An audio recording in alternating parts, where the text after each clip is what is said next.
ఆంధ్రప్రదేశ్లో అప్పులకు సంబంధించి విషయం చూస్తే గతంలో జగన్మోహన్ రెడ్డి గారి హయాంలో అదిగో 10,000 కోట్ల అప్పు తీసుకొచ్చాడు, ఇదిగో 5,000 కోట్ల అప్పు తీసుకొచ్చాడు, అదిగో 3,000 కోట్ల అప్పు తీసుకొచ్చాడు, 15,000 కోట్ల అప్పు తీసుకొచ్చాడు, ఇట్లా వారం వారం అప్పు చేసేస్తున్నాడు అనేటటువంటి విధంగా పత్రికల్లో ప్రచారం చేయటం, దాన్ని ఎన్నికలకు అస్త్రంగా ఉపయోగించుకోవటం, తెలుగుదేశం పార్టీ లభ్యత పొందడం అన్నటువంటిది ఇప్పుడు చర్చకు ఉన్నటువంటిది.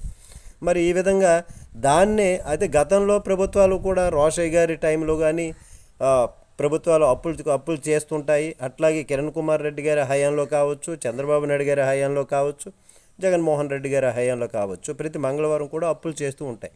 మరి ఈ విధంగా జగన్మోహన్ రెడ్డి హయాంలో వీళ్ళు ప్రచారం తీసుకున్నారు. ఇప్పుడు దాన్నే అస్త్రంగా వైసీపీ వాళ్ళు కూడా తీసుకొని 50 రోజుల్లో 50,000 కోట్లు అప్పులు చేశారు. ముందు మొట్టమొదటిసారిగా 25,000 కోట్ల అప్పులు తీసుకున్నారు, తరువాత 15,000 కోట్లు తీసుకున్నారు. సివిల్ సప్లైకి సంబంధించి అని 5,000 కోట్ల పైబడి తీసుకున్నారు. మొత్తంగా చూస్తే 50,000 కోట్ల అప్పుగా తీసుకున్నారు అని ఇప్పుడు వైసీపీ కూడా ప్రచారాస్త్రాన్ని అందుకున్నటువంటిది.